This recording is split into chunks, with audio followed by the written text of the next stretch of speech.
99 Pages is an online community committed to reading and discussing 99 pages every week in order to improve our worldview and public discourse. Research shows that reading books is still the number one way people learn, more than articles, videos, conferences, and even college. I love reading full books because it teaches me empathy and it democratizes access to knowledge. We at 99 Pages wanted to start an Educator Book Club because we know nobody is more committed to lifelong learning and Socratic dialogue than teachers. I'll be your host tonight. My name is Chris Wallace, actually Jackie Newman. I am a proud third generation educator in my family, and I am broadcasting tonight from the great Baltimore, Maryland, the city that taught me everything I know about public education. Also, a city whose motto in the 80s was, no joke, the city that reads. I kid you not. The 99 Pages Educator Book Club is going to meet every Wednesday at this time. So go ahead and click that little subscribe button so you can tune in. 99 Pages also has 2 other book clubs going right now. Tomorrow night, you could join the Hustle Book Club for job seekers and the underemployed. And on Sunday, our Sunday night book club is talking about Ezra Klein's Why We're Polarized, which is a great tie-in for this book. For the Educator Book Club, all this month, 99 pages at a time, we're talking about teaching when the world is on fire. It's a collection of essays edited by Lisa Delpit. Now, Dr. Delpit has won many awards for her work on teaching and learning in diverse cultural settings. She is that rare academic whose work echoes beyond the walls of the ivory tower.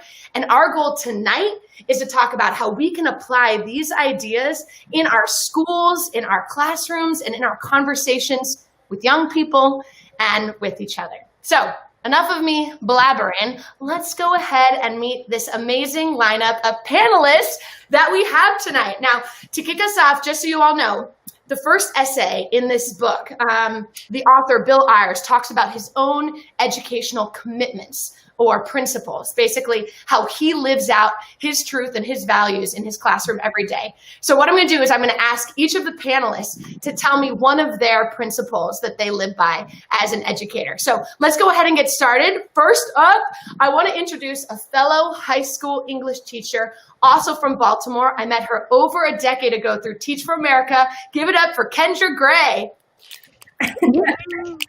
Thank you, everyone. And thank you, Pamela. Thanks, Jackie. I'm really excited to be a part of this experience. I am a former secondary English teacher turned coach. And so I work with some amazing secondary middle school teachers at the Stadium School in Baltimore every day. And one of the guiding principles that I live by, especially in my work in education, is that there are kids literally dying for education liberation. And so, yeah, that's why I'm here. I'm excited to be able to get into this text with everyone, and good luck to everyone. Thank you. Thank you, Kendra. Next up, we have the educator who most embodies growth mindset in my life, because I know every day he asks himself, how could I be a better educator tomorrow? Every day of every school year. And that is my friend, Dan Kelly.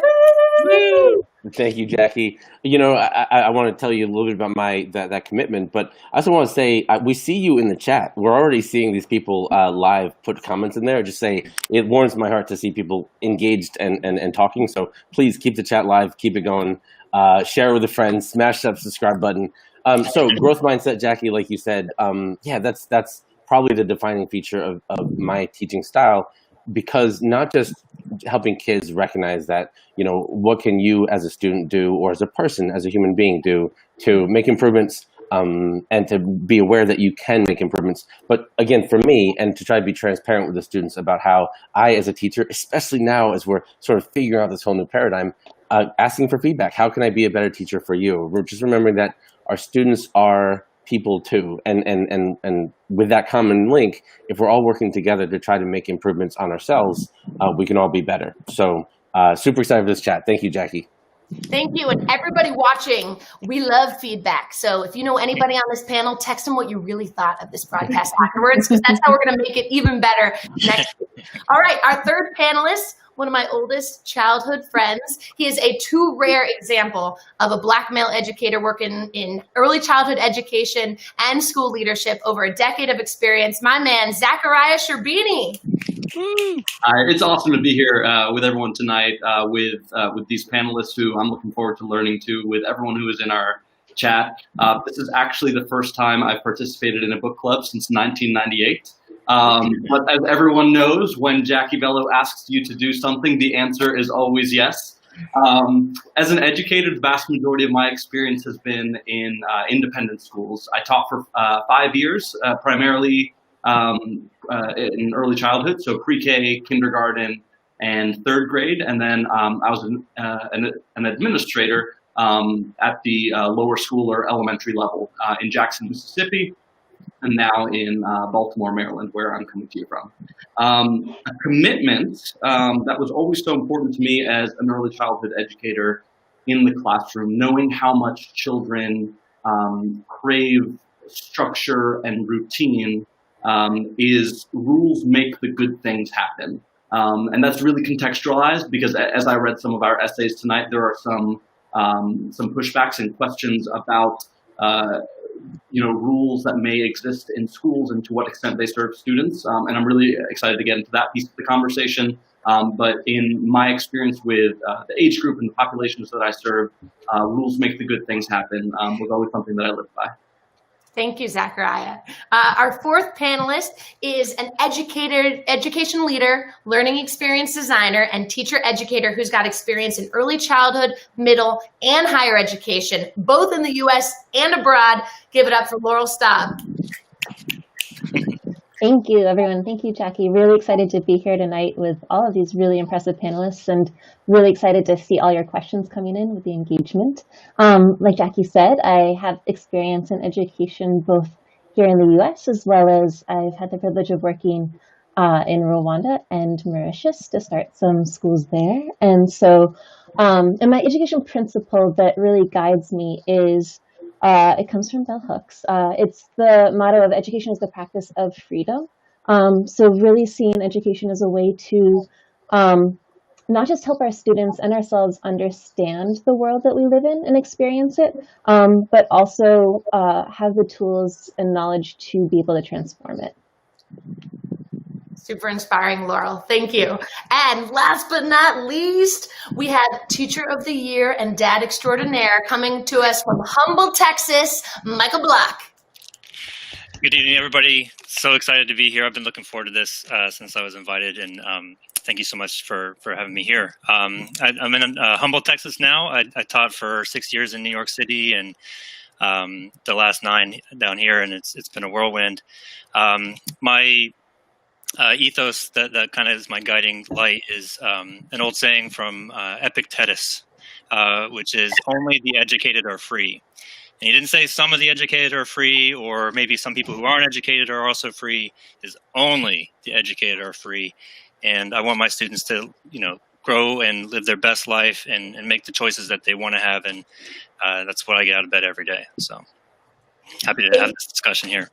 Thank you, Michael. Thank you, everybody, for joining us. I am so lucky to know these people. But let's go ahead and dive into the book.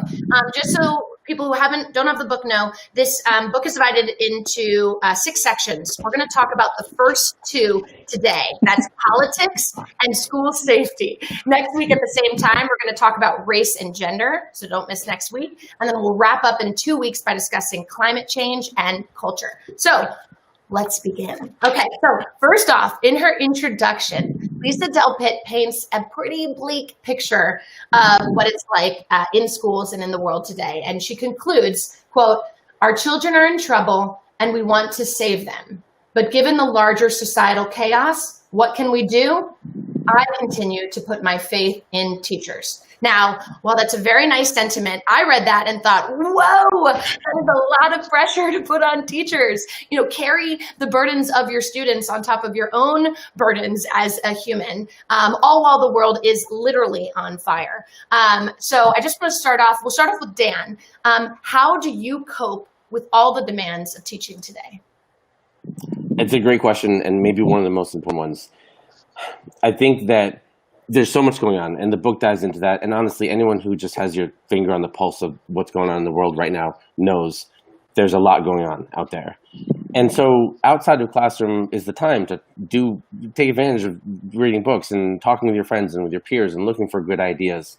But inside the classroom, that's the time to sort of not at all ignore what's going on. That's the opposite of this book. We're not there to ignore what's going on, but to take the moment to appreciate when you're in front of the kids, when you're side by side next to the kids, to get the joy from teaching that you should have, and let the kids see that joy, and honestly have that build, symbiotically, right? You want the kids not to see a stressed teacher who's frustrated by whatever technology issues there are, and on top of that, frustrated by all of the issues that are going on in the world. You want the kids to be able to see a teacher who's motivated by all of those things, who's treating the technological things like the puzzle to figure out growth mindset, but then also just be present for the kids in a way where not only are they getting joy from seeing you have fun being with them and interacting with them and providing a little bit of a human connection, even if it's remote, but also, get joy from that moment and have moments in your lessons where you're laughing,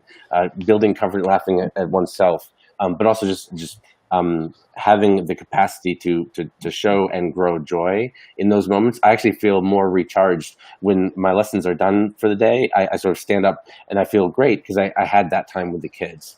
So to not view this whole thing as a draining thing, which of course it is, but also view it as a source of energy. Anybody else? Yeah, I would love to add on to what Dan shared. I work directly with teachers as a literacy coach, and just to double on the joy, like I live by, and any of my teachers know I live by get cheesy. I get as cheesy as possible with them, almost to the point where like you have to laugh because some of the jokes that I make or some of the different things that I highlight for them, it's just laughable moments, and it's opportunities for me to get transparent about, my sense of humor and the things that I want to highlight for them. And it's something that they can take back to their students. I think, all too often, of course, we are prioritizing the students and their joy and their experience, but honestly, the adults around them also have to be able to feel and sense that joy from the people who are leading and developing them. And so it is my pleasure to get cheesy as much as possible. I love to use the Bitmojis. I get in there with them, and it comes to a point where at least they can say like there's something that brought them joy in the day that they're able to then trickle down to students. So listen, get cheesy, everybody. Get cheesy. I think I modeled cheesy as a moderator, like not at all cool. That's fine. Michael, I'll throw it to you before the next question. How do you cope with the demands of the job? It's really interesting because normally the summertime is a chance to recharge, and this summer was really kind of the opposite of that. I felt kind of trapped in my house. I mean, I'm quarantining like a lot of folks are, and once the school year started, I just had so much adrenaline, like for just pouring hours into planning lessons for virtual learning. And it was just nice to be able to do something for somebody, like we're talking about how the world's on fire, and it is, but like, you can't do a lot from your living room unless you're a teacher. then you can do a lot actually. And it felt not just therapeutic for me even, like this is something that can be done. Thank you. Well, let's now dive into the actual content of pedagogy in our classrooms and our schools. The first section of the book is about politics. And again, this is a collection of essays, and almost every author mentions the importance of creating a pedagogy of dialogue. So how do you foster tough conversations of opposing ideas? So for all of you, but I'll go ahead and start with Zachariah. How do you design a classroom ethos that is open to questioning and diverse perspectives? Yeah, I've got a lot of little mottos throughout my teaching practice that sort of guide me. And for this, I think of one that I heard early on in my teaching career, which says, the method you use is the method you teach. And I say that because that puts the responsibility on me squarely as chief learner in the room. I know that whatever methods I use in the classroom are the methods that I'm promoting. And so I took that responsibility. I take that responsibility really seriously, knowing that I ought to be holding myself to the highest standard in the room to model. And I think that the importance of modeling cannot be overstated. So modeling what it looks like to be vulnerable, modeling what it looks like when you make mistakes and how you literally think out loud, or how I thought out loud through that thought process, so that kids knew, one, adults make mistakes, and adults that they admire make mistakes, but two, there are more productive ways than others to work through that and to think through that. Modeling, apologizing for when I transgressed, if I lost my cool at a kid, which would happen from time to time, I'd be very upfront with them and say, I'm sorry, and I'm sorry for this, and this is why. And so I think of the importance of mirror neurons, and more I'm interested in the cognitive science aspect of education. That's a really fascinating frontier for me. But mirror neurons are essentially something that we all have in our brains, where they are, the same part of your brain is activated when you watch someone do something as when you do something yourself. And so when your kid is watching you do something, when you're modeling something, as if they're going through the mental reps themselves. So I place a lot of responsibility, first and foremost, on myself as the chief learner in that classroom to model what I would want to see. Mm-hmm. Incredible. You've gotten a lot of feedback, Zachariah, in the chat. People are agreeing with you. I see PhD ed student Kate Miller, college friend, admitting when you don't know things and how to go about finding out. So excellent example of modeling. I'm curious, anybody else, how do you kind of create that culture of dialogue? Laurel, let's go to you. Sure. So just building on what Zachariah said, I think a lot of the things that I would respond, he said, of that modeling of vulnerability and being willing to put yourself out there. So knowing that I give my students a lot of different activities where I ask them to be vulnerable, and I ask them to challenge themselves, either responding to prompts or sharing things personally, and always being willing to be the one to go first. And I always ask when I give a prompt, do you want me to go first? And oftentimes they'll be like, yes, you go first. And so being willing to do that and do that for your students, I think, can be a tremendous thing. And being willing to share of yourself and let them see you as a whole person, while trying to also get to know your students as whole people and let them bring their entire selves to people, I think helps to build that safety for that.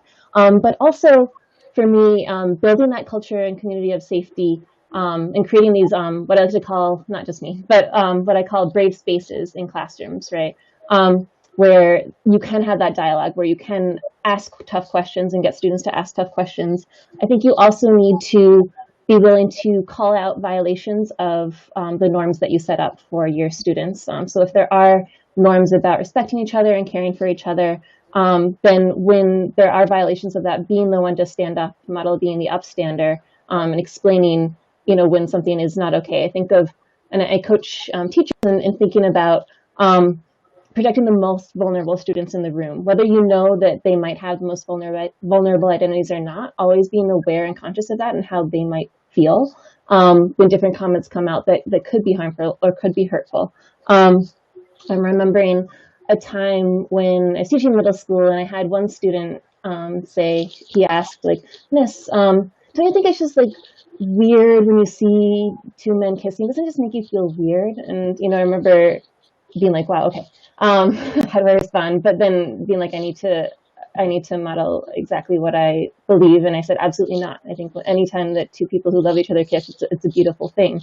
And being willing to be brave and think about, that other student who might be sitting in the background of that class, hearing someone say something that he might identify with as being weird or being wrong, and being that model as well.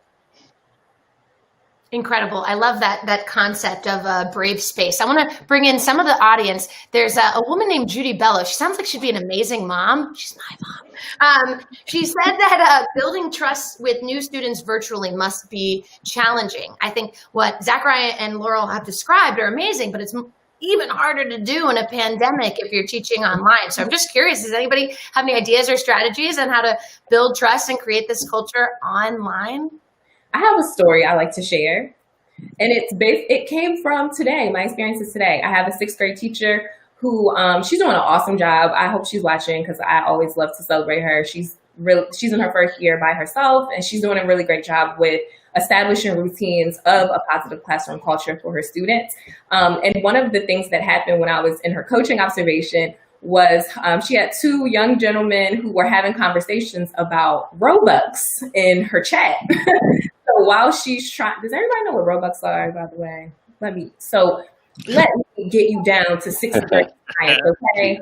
6th graders, it's high stakes money involved with virtual gaming, okay? So Robux are like virtual credits that they use for a game called Roblox, okay? So she's carrying on with her lesson, doing an awesome job using Nearpod, which I think is like a godsend for engagement, let me just say. And her students are having a full out conversation in the chat about why the one person didn't accept the Robux from the night before and how they needed to follow up about the Robux. And of course, she was doing her best to try to navigate and get those students back on track. And eventually they did get back on track. And she said, yes, thank you, Lisa, in the chat. Lisa sees me. Lisa. And so she was navigating, trying to get those students back focused. But one of the things that we talked through in the coaching conversation is that, you know, if she didn't try to intercede in that in terms of building and keeping her classroom culture strong, the message that sends to the other students about what it looks like to have a strong classroom culture. And so it requires a lot of trust and faith in the foundation that you laid out and that you believe in to be able to call in students when they know they're not doing the things that, you know, you established as part of your classroom culture.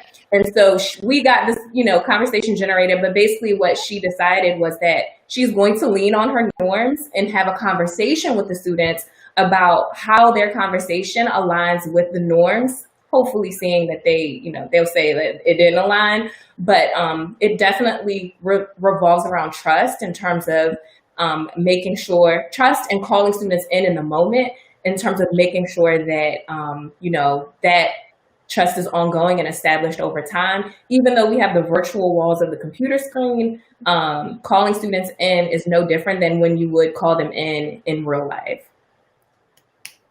Snaps. I want to just share again some of the reactions from the audience. So first of all, Lisa Bosarge, thank you, Kendra, for shouting her out. She is a librarian in Baltimore City at Enoch Pratt.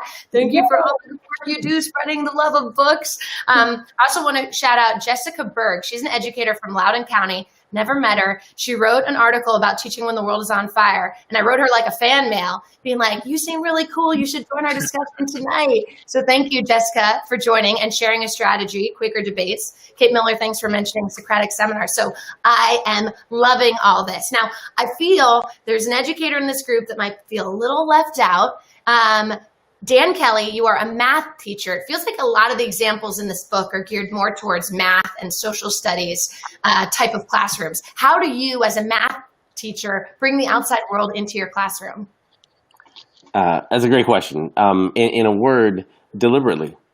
I mean, it's a choice, right? I mean, I think that, you know, you're right. I do think it certainly presents challenges, and oftentimes we can sort of really stretch our minds to try to find a connection. So instead, I just don't try to find every connection. Instead, I'll just do things like, you know, last week when the first presidential debate happened, I imagine that some students, when they hear their social studies teacher say, either as homework or just in general, hey, you should watch the debate, you should engage, you should learn more about the issues. It can come off as, and this is not a knock on my social studies teacher peers, because they're all very, very enthusiastic, but it could come across as, well, that's their job. They're trying to let me know. So when instead they hear from their algebra teacher, hey, the debate's tonight, you should watch it. The hope there is that it's going to have this extra energy of like, this isn't a requirement. This is just I'm not a social studies teacher or an English teacher, but I recognize that this is a pivotal moment in our country's history, and this is a thing worth engaging in. On top of that, sorry, just a quick side chat there.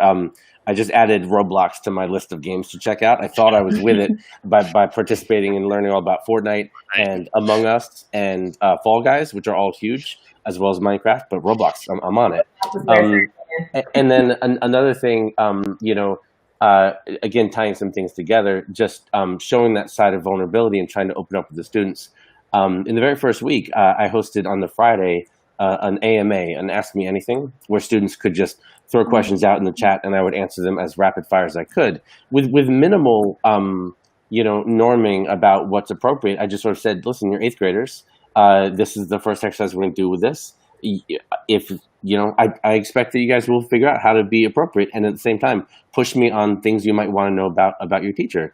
And it went marvelously. It was a great chance to let them see my sense of humor. And I have to shout out this one student, I will not name him, but he read that I was looking for a chance to be silly and have fun and let the kids enjoy that.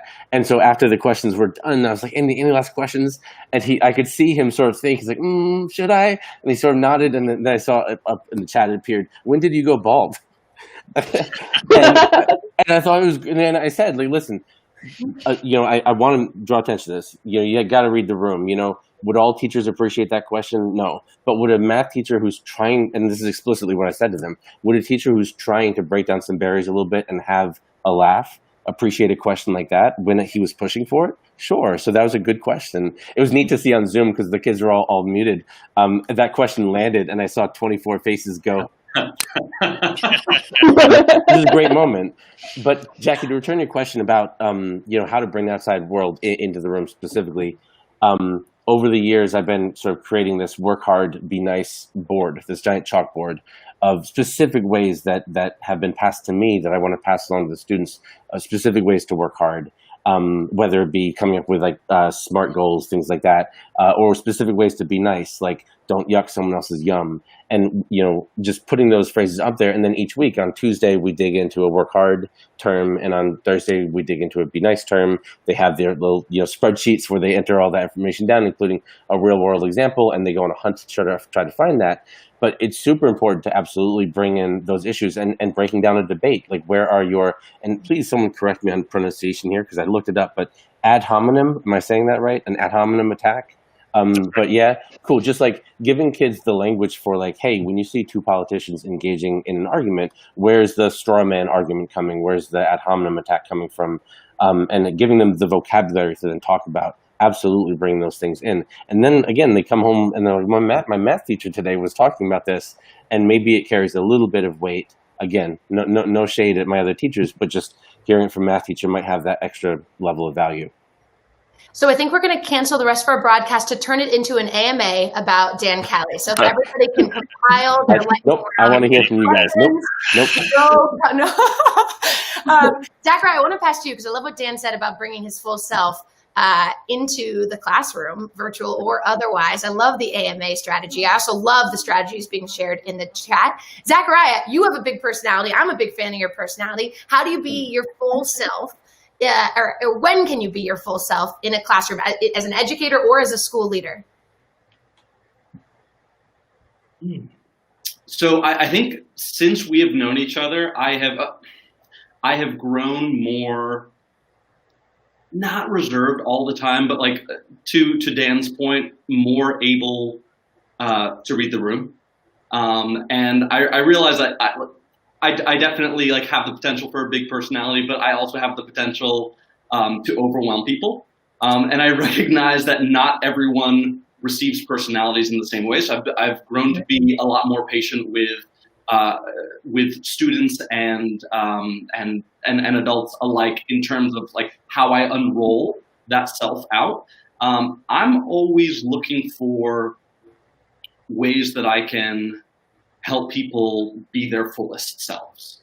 If I recognize that someone is really sort of shy and withdrawn, I will go very, very slow and careful around them. If I realize that someone is super boisterous, in the best of ways, I'll match them right there. I love to laugh. I love actually to tease. And again, that's not something that I will do readily with anyone, adult or child, before I get to know them. But I just think that students especially need to see you be a human being, whatever that human being is. Like, they need to see you be you. And so, my being someone who loves to laugh, who loves, like, high fives and hugs and all that good stuff.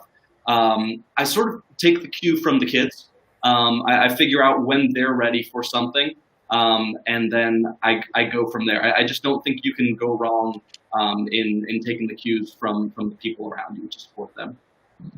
Amazing. Thank you so much. I'm going to move on to the next section of the book. I do want to note that a lot of the authors in here talk about teachable moments. As teachers, we know what that means. But essentially, for those who aren't a teacher, we prepare lesson plans, but sometimes the best moments of learning come off script. And since this is about what happens when the world is on fire, and students don't leave the world behind them when they enter our classrooms, they carry it with them. I'm curious if any of you can tell us about a recent teachable moment that happened in your classroom or school with regards to current events. And I'll start off with Michael. Sure. Everything's been so different, with COVID and everything, and just getting that. Zachariah was talking about how, like, making those connections, it used to be so natural, right? You could just go up to a kid and shake their hand, or you can, lean over their shoulder at their desk and see what they're working on and give them some advice. And it's really hard to just have those basic, small, micro connections with people. So one teachable moment, I guess, I've experienced lately is there's kids who are really engaged with their online learning, and they're working really hard, and it's like business as usual. And there are kids who are really not engaging at all. And so what do? Right? You can't, like, go over to their desk and talk to them. You can't pull them into the hallway and have a sidebar. You can't. They have the power to end the communication, essentially. And so it's an ongoing teachable moment for me in that, how do I reach those kids? And I find myself writing lots of emails and talking to parents and students a lot more. I mean, do it normally as part of the job, but, like, exponentially more. And so it's just trying to find a way to get them to just get their foot back in, like, dip that toe back into the water of their learning, because it's so easy to not engage at all right now. Thank you for that. Laura, what about you? Any teachable moments recently? Yeah. So teaching the previous term, I was teaching online, and I think once we not originally, but we had to shift to online in March, right? And once we got the kind of synchronous online classes up and going again, I realized very quickly that they were an opportunity not just for teaching to happen, but really for us to support each other in this kind of traumatic experience that we're all going through, right? And so we would start each session just by checking in and going around, and everyone would say kind of how they were feeling, how they were doing.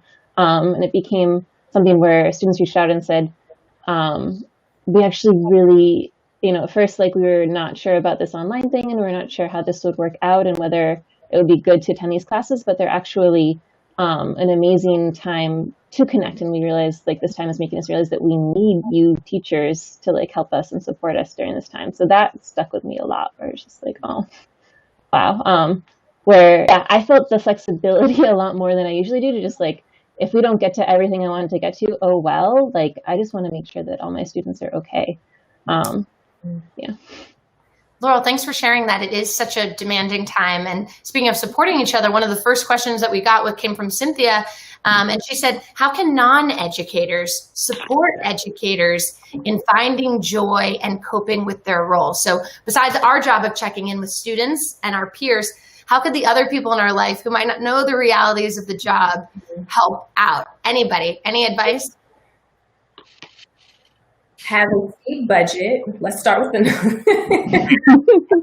no, not to be too silly, but, honestly, questions like, are you taking care of yourself? Did you eat today? some of my friends do a really good job with texting me specific questions about my day, and not just how was today, but like, what was one thing that happened today that you're proud of? Or, you know, what was the best thing you ate today? Notice there's a theme with what I'm talking about, food. But I've never met a teacher who turns down, you know, a quick little gift card to go to grab a bite somewhere or a beverage somewhere. So that is one way. I think generosity always just goes a long way, and grace, extending grace whenever possible, goes a really long way with overwhelmed educators at this time. Amazing. Anybody else? Anybody have examples of how people are supporting them in their lives? Dan Kelly, I see your wife's on the chat, so I think you might need to shout out. Yep, absolutely. I mean, honestly, I think one of the supportive things that people are doing is finding new ways to connect. I mean, we like the regular meetings that we have. This book club Wednesdays, October. Check them out again. Smash that subscribe button. Like that's something. But also just I mean, having Jackie, a group of my wife and your high school friends. Friday night has been like a standard sort of weekly date to have people sign on, and whoever is there, and it's great because I think more than ever this human connection we need is so important, and being honest and deliberate about it. You know, Michael, to what you were saying before about that desire to sort of like go over to a student and find a quiet moment where you can check in with them. It's just not easy when there's 24 kids on screen. Mm-hmm. But finding, and today I did this in class deliberately, and I said, again, explicitly, if this were a normal year, there are a couple of you I just want to check in on. And what I would do is I would quietly wait until the end of class and quietly say like, hey, can I talk to you for a moment? But I can't do that. So instead, what I did is I emailed you privately. So if you don't, just check your email. And if you got an email from me, please write back right away, because it's definitely important, and I want to be here. I want to figure out how I can support you. Because again, just like having a chance to get support and get grace from a parent who writes in and is like, I know there's a really hard time, but I was wondering if you'd explain that. Those simple extra sentences can go like a mile in our hearts of just recognizing, okay, this is coming from a place of understanding. And now let me answer whatever question they have. Love it. Can I chime in on one? Jump in. So I wanted to also loop in just a reference to one of the essays, I Was Raised to Believe Education Could Keep Me Safe by Frederick Scott Salyer. That is in the safety section. And the reason that essay stood out to me, as opposed to most of the other ones, which had a lot of specific strategies that could be implemented, which I really liked, but in that one, the way he ended the essay was basically like, there are things that are outside of my control, that are going on in my kids' lives that I know I can't do anything about.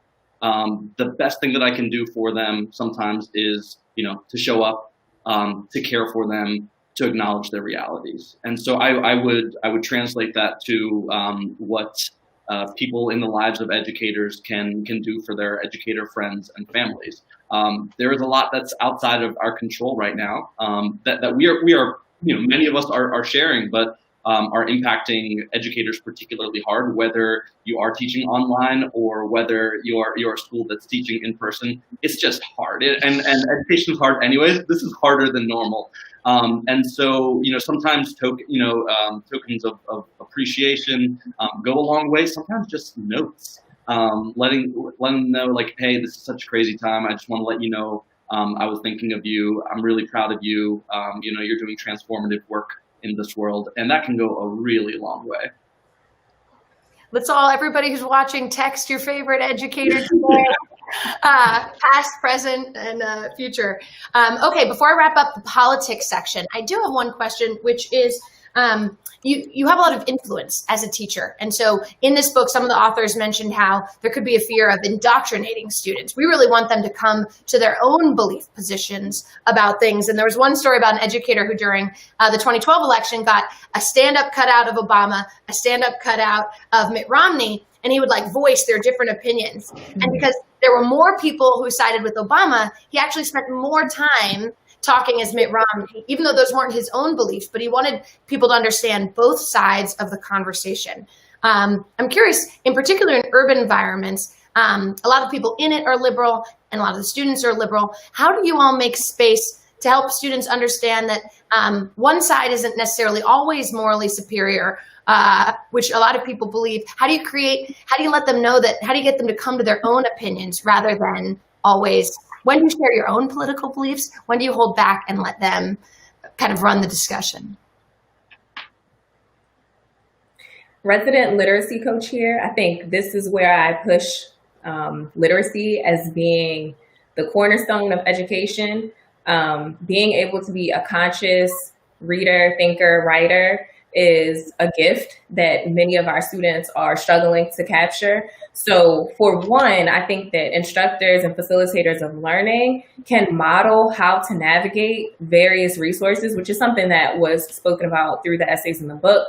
But modeling what it looks like to think critically and use multiple sources to build your opinion. And then the other thing is like always using evidence. So, it's fine to have your opinions, obviously, but justifying is super important. And in ELA, I know my English teachers out there know we have a lot of right answers as long as you can justify. And so carrying that approach through those tough conversations help students with having a more diverse lens and understanding of how the world around them is working. Because it can get really emotional, and it's definitely important to make sure that we're modeling how we as emotionally sound adults and people navigate those types of situations. And to, again, extend grace. I feel like this is a common theme that's coming up, but extend grace when necessary, because we're all trying to just kind of figure this out as well. And I'll stop right there. I love what Catherine Hope in the chat said. Fact checking. That's one way to check Nice work, Kathy. Yes. Pull the receipts. If we're really doing our job, we'll get more fact forward, right? Like fact checking is kind of reactive. And in classroom is probably pretty appropriate, but if we can plant the seed in children of having a love and like a desire for facts first, before they form an opinion, to have an open mind, then we've won the ball game. We don't have to indoctrinate anybody. They'll see the light. I'm curious, does anybody in their classrooms or in their schools have more diverse political beliefs? And is it ever hard to create a brave space, like Laurel mentioned, for someone who might have more conservative beliefs? I'm just curious. Maybe Michael, do you in Texas have any examples of this? A bit. It's a suburban school that I go to, so we have a pretty healthy mix. And there's a lot of religious folks, which is absolutely fine. And so it can be a little bit difficult to engage because some of the students will opt out. Like we have students who opt out of Holocaust units. We have students who opt out of. We read I Am Malala by Malala Yousafzai, and we have some students opt out of that. And so it's hard to kind of bridge the gap when there's not an engagement. However, once we have selection of the texts that we can read, it's important. One of the things that we should also consider, especially as English teachers, we often don't feel like we have a lot of control over what the conversation is. But there's usually not a lot of people checking like, what books are you reading? We have a lot of control over what we actually do in the classroom. And so I think just book selection from the beginning and getting that conversation started, and having it not be prescriptive or this is the correct answer to this book, but like allowing people the space to bring in their thoughts. And it comes out in a lot of ways. A couple years ago, a student found a copy of that book in our school where a student had defaced the cover. On the cover is Malala, right? And they had written a bunch of words I won't repeat on there. They drew a bullet hole in the back of her head. I mean, it was pretty intense. And a student brought that to me. And so when we did our Socratic seminar at the end of the unit, I said, what do you guys think about, racism in our community? And I let the kids talk about, what their experiences were with that.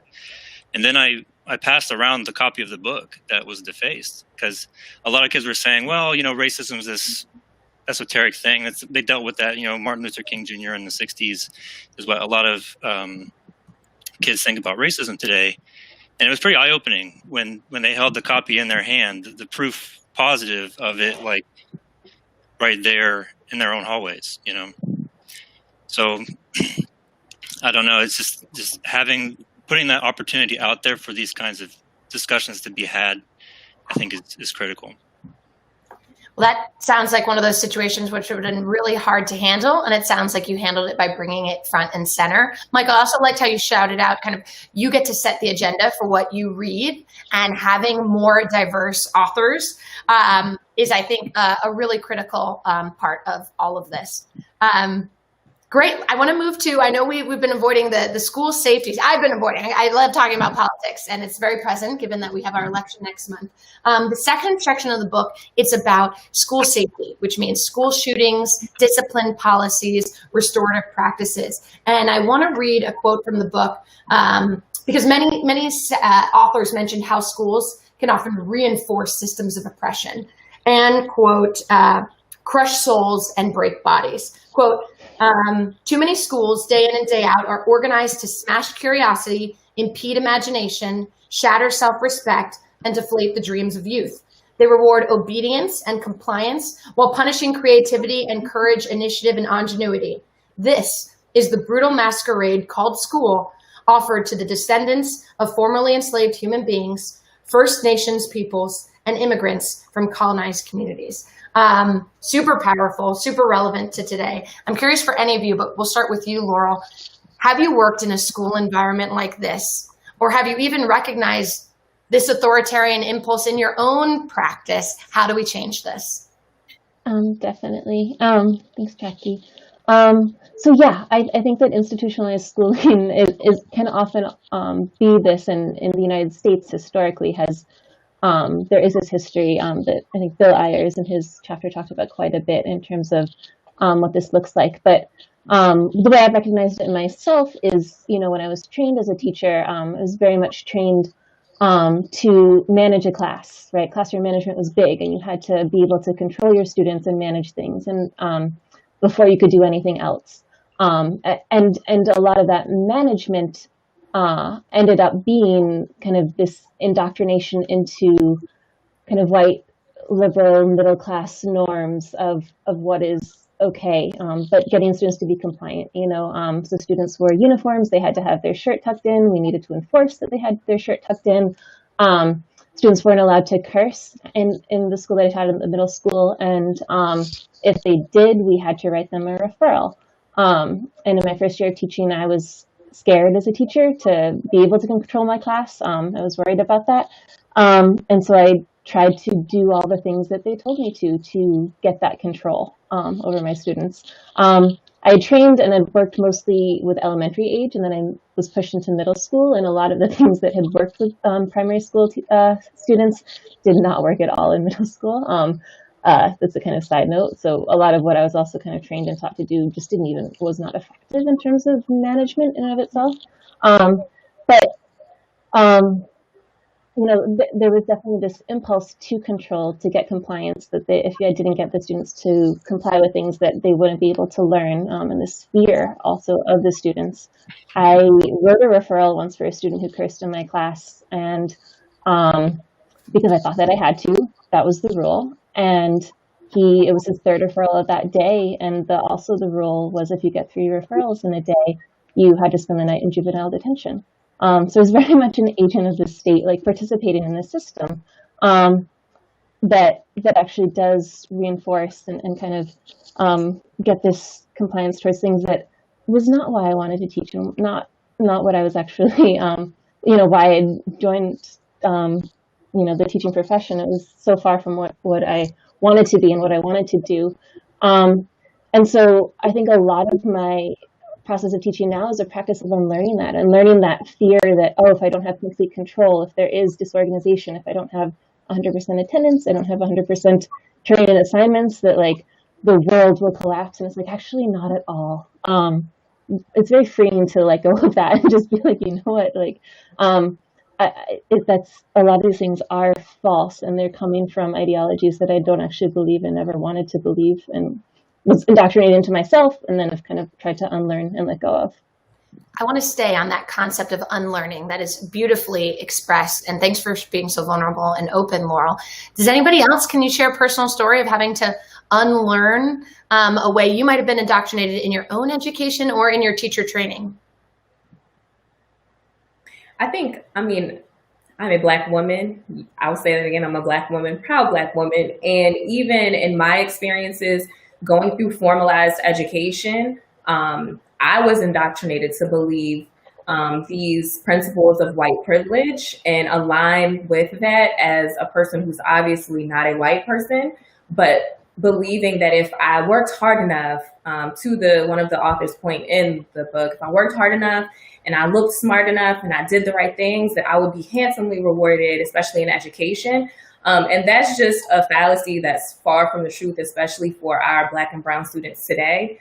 And so even I, as a person who, openly identifies as a Black woman, had to unlearn some of the ideas and principles around what it looks like to police our students, and what it does look like to be open and provide space for our students to grow and explore who they want to be.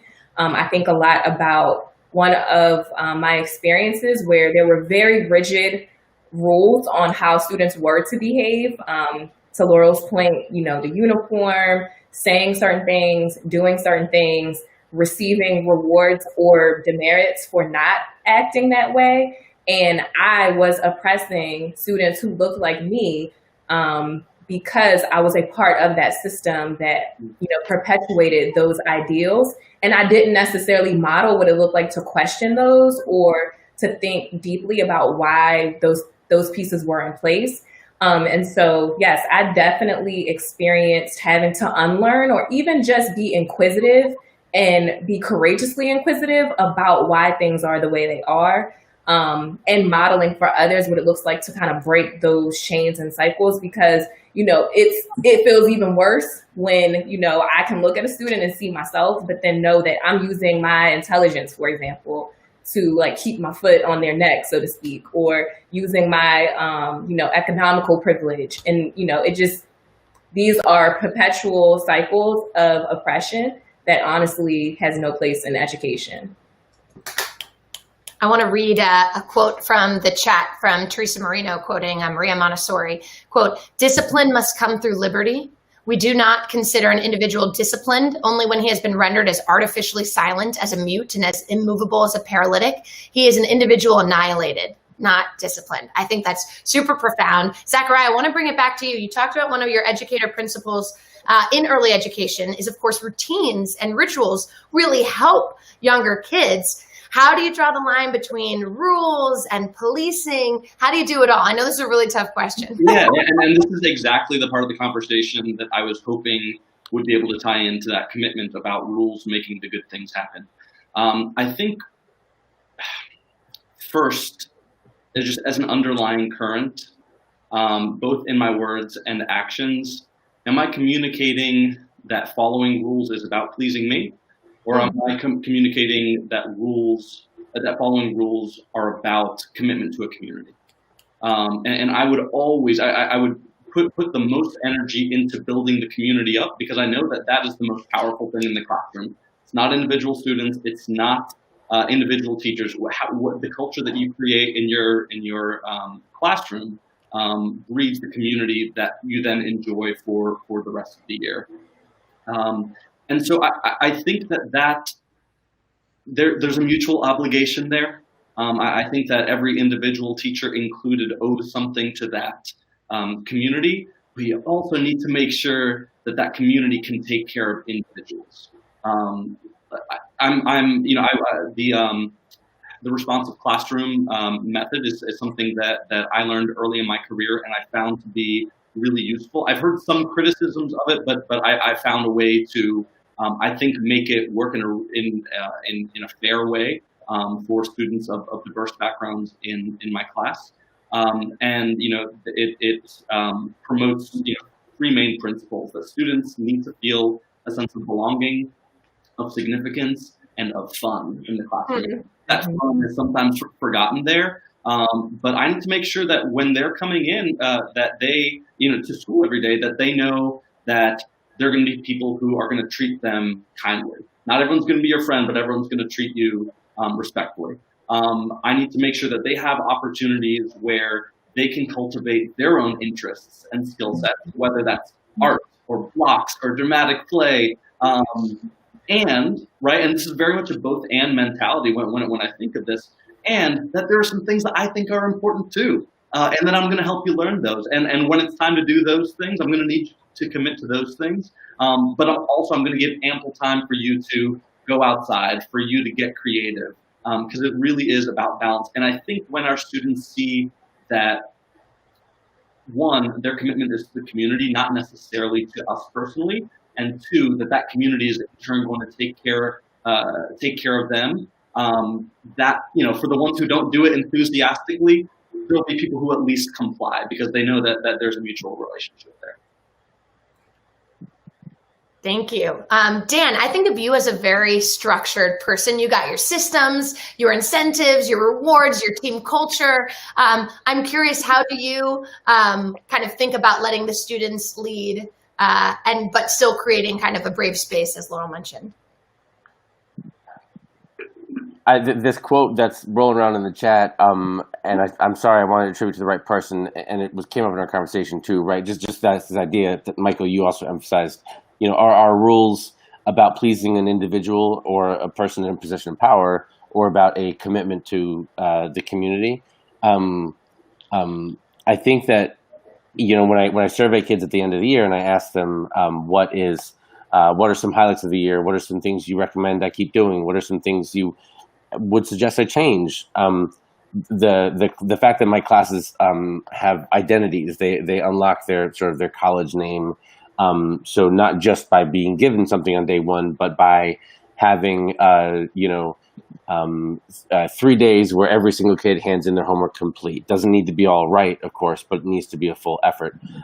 3 days where every single kid is punctual to class. They've prioritized getting there and starting work within the first minute, and a number of other challenges. I find that when we have those, we spend time at the beginning of the year, so trying to get kids pumped up about this idea that, you guys are my period 2 class, but that's not your real name. I can't tell you your real name yet because you haven't earned it, but we're going to earn it, and here's how. And on the identity reveal day, when the banner's all twirled up and covered in construction paper, and I give them a little speech about how proud I am of them and how hard they've worked together, because every single one of those goals is a community goal. And there's not a single one that's like at least one person gets 100 on a paper. Like, no, it's and then and having that day where like, I'm so proud of you, and you guys are, and then like I rip the paper off and the flag comes down. It's like a 5-foot by 3-foot big banner that oftentimes a former friend's donated to the class. The kid, it's probably my heart's racing just talking about the time that my heart's racing talking to the kids, and those are almost always their favorite day of the year, right? It's like identity day, and recognizing that those, like, whatever rule is in place is not even a rule; it's just like a commitment to a community goal. If the kids are invested in doing this thing together, so that I've heard kids in the hallway be like, "Yo, did you do Mr. Kelly's homework? You got to get on that. Come on!" Like that positive peer pressure is wonderful to hear, and then it's not about me saying, come on, get your work done. It's about them saying, come on, get your work done. And that's been one of the most fun things to develop, and it's still developing. And I don't know how I'm doing it remotely, but we're working on it. So, yeah. Dan, thanks for sharing about Identity Day. Everybody, thanks for sharing really specific anecdotes and strategies, both the panel and everybody in the chat. We only have 2 minutes left, so we're going to have to wrap up. I'd actually love to do a little wrap around. Again, tying back to the book, we have 2 more weeks of talking about this book. So if this has intrigued you, you can get it from the library and still join. We're talking about race and gender next week, so sure to be some good stuff.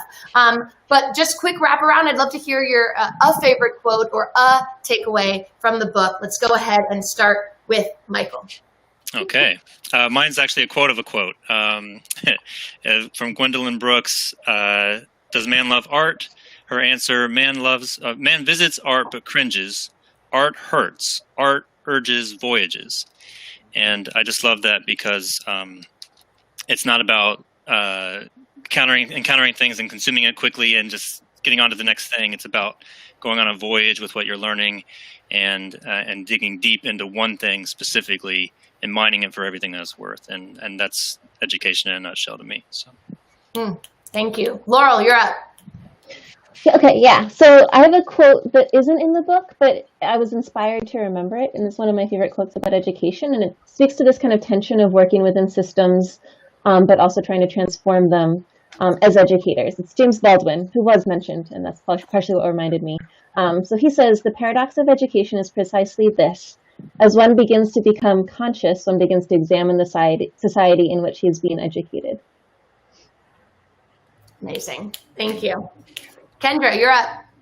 So mine is from page 55 from Frederick Scott Salier's I Was Raised to Believe Education Could Keep Me Safe essay. And it's a near impossible task to educate Black children in a society that constantly interrupts that work with such violence. And he was mentioning he was mentioning gun violence specifically, but violence is so diverse. Violence, it can be microaggressions, so it just really sticks out a lot to me that, you know, the work that we could be doing can be completely lost if we don't get this violence aspect under control. Thank you. Dan Kelly, what's your favorite quote? Here we go, page 22 in Essay 3, Illusions. A teacher comes home and is sort of devastated by some negative things that have transpired in the school community. And her partner responds to her by saying, your school isn't special because nothing bad happens. It's special because of how you all respond when bad things do happen. Mm-hmm. Zachariah? This is from page 60, Calling on Omar by Carla Shalabi.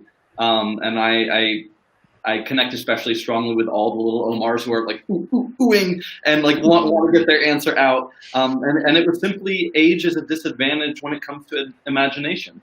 And when I think of the first essay from William Ayers talking about creation, if we expect in the school setting to create and not simply replicate, we need the imagination of children. We need to co-author aspects of the school experience. I'll give a shout out to the T. Elijah Hawks essay, the very last one that we read in the Safety Matters, where they examine the school discipline system and racial and justice system in the state, because there's so much hands-on student work that goes there. And for a lot of the reasons that we've talked about, the older students get, the more they are expected to conform, and we beat the imagination out of them, and it's a tragedy. So that one stood out to me.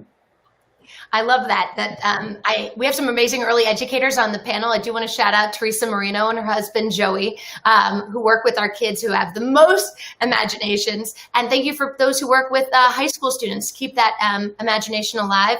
I want to shout out my Dent Education co-founder, Rajan Patel. We care passionately about empowering students in Baltimore at the high school level to make a dent. And so I'll end with a quote from page 14. I love the page citations, teachers. The comprehensive demand on students and teachers alike is this: you must change. You are living in the world as it is, of course, but right next to the world as such lie worlds that could be or should be, but are not yet. We are products of this world, but as we reach toward a possible world, or as we work to create a more joyful and just, peaceful and loving world right here, we must simultaneously change ourselves. Thank you, everybody, for joining the first 99 Pages Educator Book Club. See you next week, the same time, Wednesday, 8:30 Eastern, 5:30 Pacific. Thank you again to our amazing panelists, and our audience will end with some snaps. Bye.